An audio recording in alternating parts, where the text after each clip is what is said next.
안녕하세요. 오늘도 저는 여러분들과 중국 이야기를 나누려고 합니다.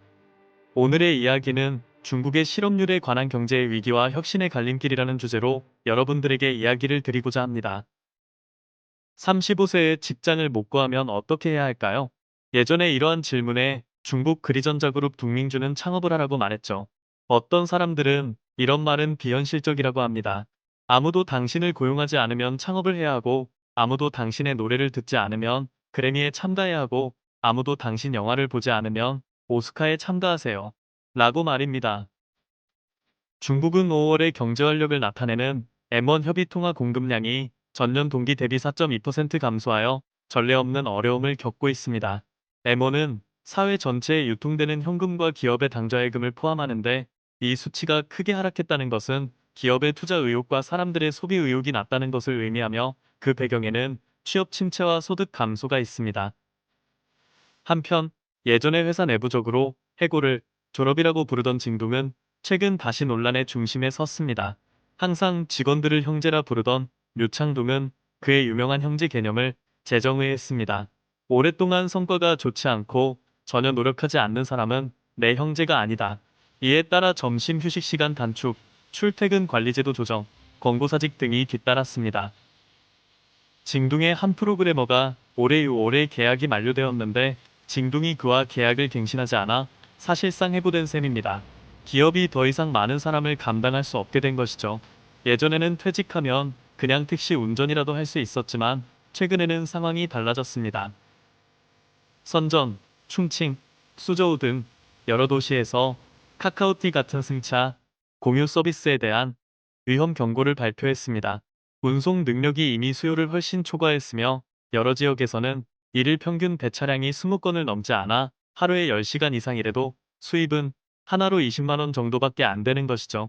최근 3년 동안 승차 공유 서비스의 주문량은 대략 7억 건으로 안정화되었고, 승차 공유 서비스에 대한 수요는 더 이상 증가하지 않았지만, 운전기사 수는 2020년 289만 명에서 현재 680만 명으로 증가했습니다.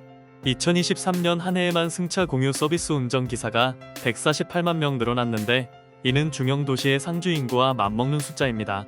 데이터에 따르면 90%의 운전기사들이 하루 12시간 이상 온라인 상태를 유지하며, 그중 63%의 월 평균 수익은 80만 원 이하입니다. 그래서 플랫폼과 관련 부서가 나서서 신규 등록을 자제하도록 권고하고 있습니다. 그리고 2019년에 전국적으로 700만 명이었던 배달기사가 이제 1300만 명으로 거의 2배로 증가했습니다. 중국 총 인구 중 대학 졸업자의 비율은 4.4%에 불과하지만, 배달기사 중 대학 졸업자의 비율은 이미 30%에 달해 이들을 고학력 집단이라고 할 수 있습니다. 예전에는 음식을 시켜 먹던 사람들이 이제는 직접 배달을 하고 있는 상황입니다. 이처럼 유연한 고용의 수요가 포화 상태에서 넘쳐 흐르고 있습니다. 중국 사회의 실업률은 실제로 얼마나 될까요? 공식 통계에 따르면 실업률은 5%에 불과하지만, 체감하는 것과는 큰 차이가 있습니다. 이는 중국 정부의 실업률 통계 방법에 문제가 있기 때문이죠. 예를 들어 농촌 인구는 땅만 있으면 실업자로 간주되지 않습니다. 농부 가족이 6명이라도 4평의 땅을 경작하면 일을 하고 있는 것으로 간주됩니다. 그래서 농민은 평생 실업자가 될 수 없습니다. 이는 농업이 일종의 안전망 역할을 하기 때문입니다. 또한 대학 졸업생이 취업을 못해도 실업자로 간주되지 않습니다. 왜냐하면 처음부터 직장을 얻지 못했기 때문에 실직했다고 할 수 없기 때문입니다. 이론상으로는 맞는 말 같습니다. 그리고 임금이 감소하거나 업무량이 크게 증가해도 본인이 일을 그만두는 것은 개인적인 이유로 간주되어 실업으로 계산되지 않으며, 예를 들어 배달 기사와 같은 유연한 고용 형태도 실업으로 간주되지 않으며, 따라서 5%라는 실업률은 현재의 실업 상황을 과소평가한 것일 수 있습니다. 하지만 실업률이 찐으로 심각하다는 것을 증명할 수 있는 데이터들도 있습니다. 그것은 바로 채용 사이트의 사용자 수죠. 예를 들어 보스즈피는 중국의 유명한 잡사이트로 작년 9월 15일에 4,700만 명이 동시에 이 사이트를 이용하면서 서버가 전체적으로 락다운 되었습니다. 일자리를 찾는 사람들이 너무 많았던 것이죠. 작년 한 해 동안 신규 사용자 수가 4,900만 명이나 증가했으며, 이로 인해 이 회사의 작년 순이익은 11억 위안, 한화로 약 2,100억 원에 달했습니다. 이는 전년 대비 925% 증가한 수치로 회사 창립 이래 최고의 실적을 기록한 한 해였습니다. 참고로 2021년의 보스즈피는 10억 위안의 손실을 기록했으나 올해 1분기 순이익만 해도 5.3억 위안, 하나로 약 1,000억 원으로 작년 한 해의 절반에 달하는 수익을 올렸습니다. 올해 사상 초유의 1,179만 명의 졸업생이 배출된 것에 대비해보면 보스즈핀의 미래는 꽃길만 걸을 것 같습니다. 또 다른 데이터 사례로는 세수 수입을 들 수 있습니다. 올해 1-4월 동안 전국 세수 총수입은 6.69조 위안으로 전년 동기 대비 4.9%가 감소했고, 가장 큰 세목인 부가가치세는 전년 동기 대비 7.6%가 감소했습니다. 여기서 부가가치세는 생산 단계에서 부과되는 세금이기 때문에 이는 기업의 생산 활동이 줄어들고 있음을 의미하며 이는 바로 취업에 영향을 미치는 것입니다. 또한 중국 정부 공식 발표에 따르면 2024년 1분기 중국 주민 1인당 가처분 소득이 6.2% 증가하여 GDP 5.3% 성장률을 약간 상회했습니다. 이는 중국 주민의 소득 수준이 현저히 증가하고 있으며 경제 성장보다 더 빠르게 증가하고 있음을 나타내며 안정적인 성장 추세는 변함없음을 의미합니다. 그러나 1분기 개인 소득세 수입은 15.9% 감소했습니다. 매우 모순적이죠. 소득세 감소 폭이 크며 이는 일부 미세한 세금 정책 조정, 둘째 아이 세금 감면 등으로만 설명할 수 없는 것입니다. 그럼 이 모순을 어떻게 설명할 수 있을까요? 이는 주로 소득세 과세 기준점인 5천 이하 이상의 소득층에서 많은 사람들이 최적화되었기 때문입니다. 심지어 국영 기업과 공무원도 임금이 감소하고 있어 개인 소득세가 줄어드는 것은 당연한데, 그렇다면 주민의 총소득이 증가한 것을 어떻게 설명할 수 있을까요? 유일한 합리적 설명은 이전에 고소득 고세율 그룹이 줄어들었지만 저소득 저세율, 심지어 면세 그룹의 소득이 현저히 증가했다는 것입니다. 이는 시진핑이 외치는 공동부유가 조기에 실현되었음을 의미합니다. 중국은 작년부터 다양한 부동산 경기 부양책이 계속 나왔지만 실질적인 효과를 내지 못했습니다. 일부 도시에서 약간의 반응을 보였지만 전체적인 주택 가격은 안정화를 찾지 못했죠. 이는 사람들이 미래의 일자리와 소득 전망에 대해 낙관적이지 않아 집을 사는 것을 망설이고 있다는 것을 의미합니다. 취업의 중요성은 수없이 강조해도 지나치지 않습니다. 미시적으로 취업은 각 가정의 의식주, 자녀의 학비, 자동차 대출, 주택 대출에 관련되어 있고, 거시적으로 이는 금융 시스템의 안정성, 부동산 기업의 생존 여부, 그리고 많은 산업의 생사와 직결됩니다. 중국 정부의 고위층들은 중국의 현 실정에 대한 비교적 정확한 데이터를 가지고 있을 수도 있습니다. 5월 말에 열린 정치국 회의에서 취업 촉진과 창업 장려를 요구했습니다. 이 정책에 대해 자세히 들여다볼 만한 가치가 있습니다. 취업을 촉진하려면 창업을 장려해야 하는데, 아무도 창업을 원하지 않고 모두가 공공부처에만 몰린다면 새로운 취업 기회는 어디서 나올 수 있을까요? 중국 정부가 대대적으로 창업을 장려하는 소리를 들은 지 오래된 것 같습니다. 10년 전에 전 국민 창업, 만인 혁신 시대에는 벤처 캐피탈의 도움으로 승차 공유 서비스, 배달 서비스, 단편 영상 플랫폼 등의 거대 기업들이 생겨났고, 이들은 단지 현상적인 기업에 그치지 않고 수많은 고소득 일자리들을 창출했습니다. 그러나 지금은 상황이 다릅니다. 과거 혁신의 선두였던 인터넷 대기업들이 지난 몇 년 동안 매우 보수적으로 변했습니다. 심지어 약간 공공부처의 냄새까지 느껴집니다. 지도자가 시키는 대로 하고, 만약 지도자의 지시가 잘못되었다고 생각되면 그것을 증명하려 노력하고, 증명하지 못하면 떠나야 합니다. 대기업 직원들은 이를 체감하고 있을 것입니다.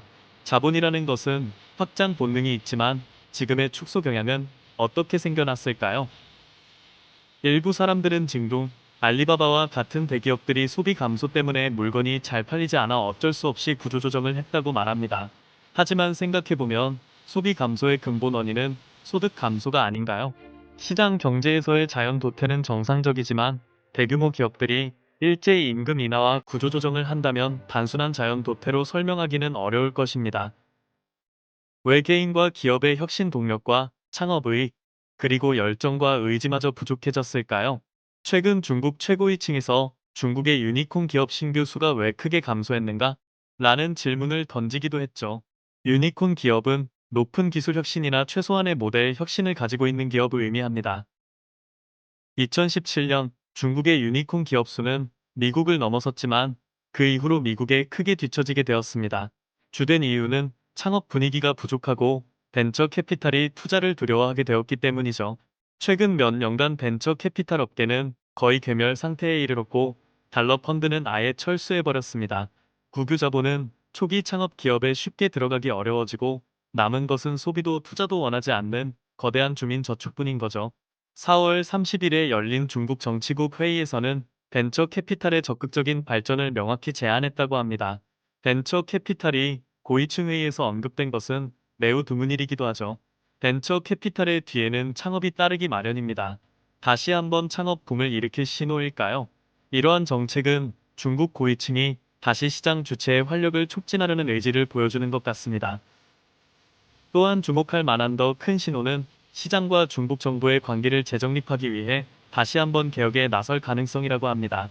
5월에 중국 산둥성 진안시에서 7월에 열릴 예정인 중국 3중전회를 앞두고 기업인들과 경제학자들이 참여한 포럼이 열렸습니다. 최고위층 지도자가 직접 주최한 이러한 포럼은 지금까지 단 3번 열렸으며 일반적으로 개혁과 발전의 중요한 시기에 열렸다고 합니다. 이번 좌담회에서 큰 관심을 끌었던 것은 경제학자 저우치런 교수의 초청이었다고 합니다. 베이징대 교수인 저우치런은 중국의 개혁파로 알려져 있으며 개혁 개방과 시장 경제를 지지하는 인물입니다. 그는 재산권 이론을 연구하는 우파 성향의 경제학자로서 정부와 시장의 관계에 대해 많은 논의를 해왔습니다. 예를 들어 그는 정부가 시장을 지배하는 것, 시장에 겸손하게 접근하는 것, 그리고 시장의 최하부로 떨어지는 것 등 다양한 가능성을 제시합니다. 특히 그는 정부가 시장에 겸손하게 접근할 때 경제가 발전하고 지속 가능한 성장이 가능해진다고 주장합니다. 하지만 만약 반대로 중국 정부가 다시 시장을 과도하게 통제하고 적은 서비스를 제공하면서 많은 세수와 기타 수익을 얻으려고 한다면 이는 경제 발전에 부정적인 영향을 미칠 것이라고 합니다. 저우치런은 시장의 중요성과 정부 권한의 제한 필요성을 강조했습니다. 이번 중국 최고위층의 3중전회 관련 중요한 좌담회는 개혁파의 재등장을 의미하며 현장 경제학자 중 첫 번째 발언자로 저우치런을 배치한 것은 우연이 아닐 것입니다. 이는 최소한 일부 제안이 받아들여졌음을 의미합니다. 개혁파와 반대되는 경제학계의 또 다른 학파는 보수파입니다. 지난 몇 년 동안 보수파가 더 큰 영향력을 발휘해왔으며 이는 중국 정부의 경제 발전에서 정부의 역할을 더 강조하는 방향입니다. 공급 측 구조 개혁, 부동산 규제, 자본 무질서, 확장 억제 등 행정수단이 더 많이 활용되었습니다. 현재 중국 경제는 중요한 기로에 서 있습니다. 개혁파가 다시 전면에 나설 수 있을까요? 저우치론의 등장만으로 결론을 내리기는 어렵지만 이는 주목할 가치가 있습니다. 특히 7월에 열릴 중국 3중전회에서 어떤 정책 방향이 나올지 지속적으로 주시할 필요가 있습니다. 5월 좌담회에서 저우치론의 발언 주제는 개혁에 대한 국민의 체감도 향상이었다고 합니다. 그는 개혁 체감도란 먼저 개혁이 이루어져야 하며 국민이 이를 체감할 수 있어야 한다고 설명했습니다. 저우치론의 주장에 따르면 아무리 거대한 발전 계획과 개혁 설계도 국민의 실질적인 이익에 반영되어야 의미가 있다고 합니다. 현재 취업과 소득을 높이는 것이 국민의 가장 중요한 이익이라고 강조했습니다. 또한 기업의 생존 환경을 개선하고 기업의 활력을 자극하는 것이 반드시 나아가야 할 단계라고 말했습니다. 그러나 저우치런은 이는 한의학처럼 병의 뿌리를 치료하는 데 시간이 걸리고 천천히 효과를 보게 된다고 설명했습니다. 또한 미중 경제 및 기술 경쟁이 치열한 현재 시간은 중국 경제에 매우 중요한 요소라고 강조했습니다. 저우치런은 단기적으로 효과를 볼 수 있는 방법으로 중국 정부가 더 큰 노력을 기울여 수요 부족 문제를 해결하는 것을 제안했습니다. 그는 일본이 잃어버린 30년에서 배운 경험을 언급하며 수요 부족으로 인한 디플레이션과 실업 문제가 다시 수요 부족을 심화시켜 악순환의 소용돌이를 일으키며 수십 년의 대가를 치르게 된다고 설명했습니다. 또한 저우치런은 중국 정부가 일본이 겪었던 문제를 반복해서는 안 된다는 점을 강조했습니다. 주민, 기업, 지방 정부의 부채 비율이 이미 상승할 여지가 없는 상황에서 중앙 정부 재정을 활용해 지출을 늘리는 수밖에 없는 것이죠. 그렇다면 중앙 재정이 부채를 늘린 후 돈을 어디에 써야 가장 효과적일까요? 개혁 개방 40년 동안 중국은 경제가 침체될 때마다 인프라와 부동산 투자를 늘려왔습니다. 하지만 이제 이 방법은 잘 통하지 않는 것이죠. 첫째로, 부동산은 이미 공급 과잉 상태에 있고, 둘째로, 인프라의 경우 이미 지을 수 있는 도로와 다리는 거의 다 지어졌기 때문에 추가 투자는 비용만 낭비하는 상황입니다. 지난 2년 동안 중국 정부의 정책은 약간 조정되어 투자가 제조업에 더 집중되었지만 내수가 부족해 중국 국민들은 많은 생산물을 소비할 수 없고, 따라서 많은 중국 제품들이 해외로 수출되어 전 세계의 거대한 공장이 되어야만 했습니다. 하지만 세계는 하나의 국가가 아니며 각국은 저마다의 이익관계가 있고, 유럽과 미국은 자국의 고용을 유지하기 위해 중국 제품에 대해 여러 차례 제재를 가하고 있는 것이죠. 예를 들어 최근 유럽은 중국 전기차에 대해 10%에서 30% 사이의 관세를 부과한다고 발표했고, 한 달 전 미국은 이미 중국 전기차에 대한 관세를 현행 25%에서 100%로 인상한다고 발표했습니다. 북미 시장은 처음부터 중국 브랜드 자동차의 수출이 많지 않아 전체적으로 큰 영향은 없지만 유럽 시장은 다릅니다. 2023년 중국 자동차의 대외 수출 중 유럽이 차지하는 비율은 38%로 다른 지역을 크게 상회합니다. 만약 유럽연합이 중국 전기차에 평균 20%의 관세를 부과한다면 수입량이 4분의 1이 줄어들고 중국 자동차 업체는 40억 달러의 수익 손실을 입을 수 있습니다. 이것은 중국의 새로운 생산력에 큰 타격을 미칠 것입니다. 현재 유럽의 정치가 우경화되고 있으며 미국 대통령 선거에서 트럼프의 승산이 높아지고 있는 상황에서 보호무역주의가 세계 경제를 전반적으로 덮고 있습니다. 중국 제조업의 역량은 계속해서 향상되고 있지만 투자 확대와 제조업 강국, 수출 증대를 통해 일자리를 창출하는 이 전략은 국제 정치와 경제 생태계에 지나치게 의존하고 있습니다. 즉, 중국이 모든 주도권을 쥐고 있는 것은 아니라는 것이죠.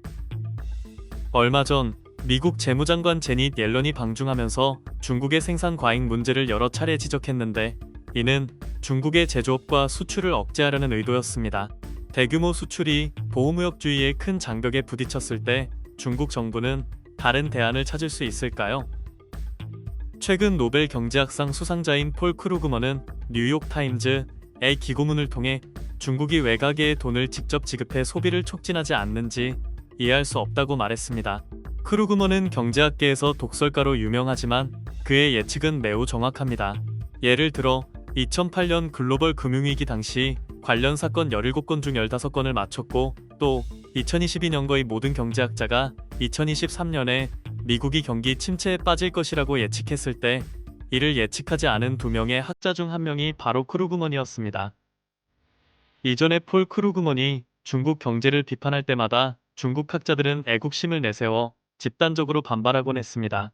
하지만 올해 그가 다시 중국 경제 문제를 언급했을 때 중국 학자들은 집단적으로 침묵했습니다.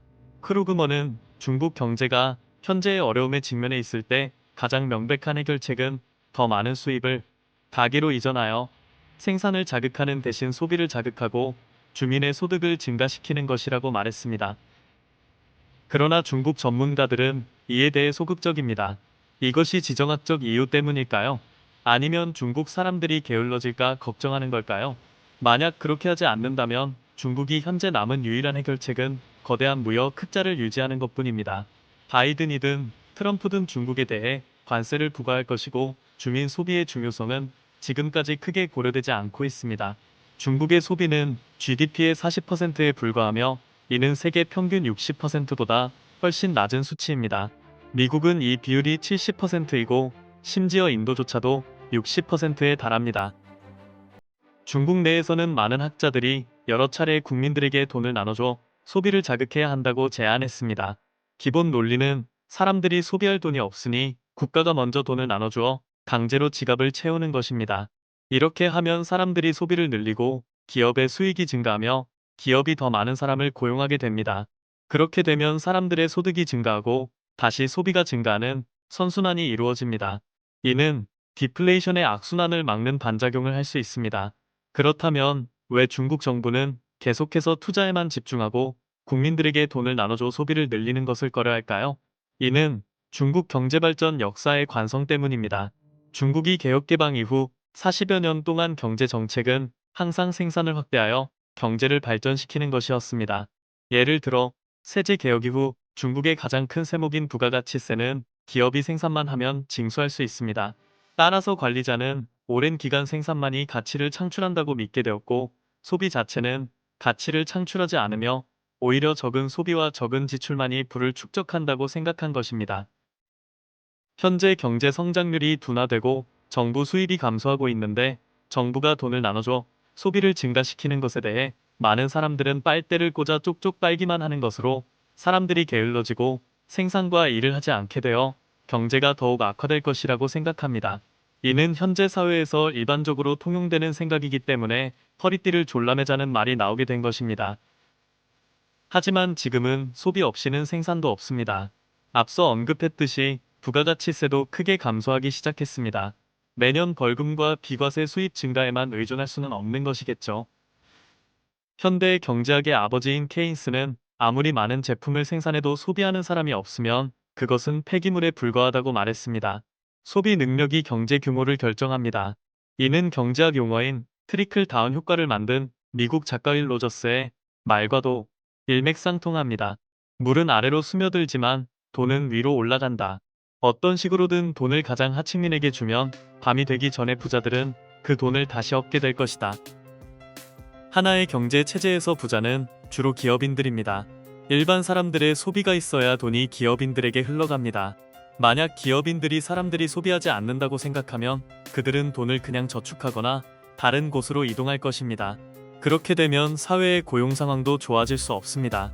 그러나 만약 그들이 생산한 물건이 잘 팔리고 있다면 그들은 생산을 확대하고 직원을 고용하고 사람들의 소득을 증가시켜 제품을 더 잘 팔리게 할 것입니다. 기업인의 두 가지 예상은 완전히 반대되는 두 가지 순환을 만들어냅니다. 하지만 현재 중국은 돈을 저축하면서도 소비하지 않는 악순환에 빠져 있습니다. 결국 경제 발전의 궁극적인 목표는 사람들의 삶을 개선하는 것인데, 주 72시간 근무제로 일하며 전 세계 사람들에게 싸고 좋은 제품을 생산하지만 정작 그들은 소비할 능력이 없는 것처럼 말이죠. 이런 경제 발전이 무슨 의미가 있을까요? 일부 국가, 특히 유럽의 몇몇 국가들은 복지 때문에 일부 사람들이 게을러지기도 합니다.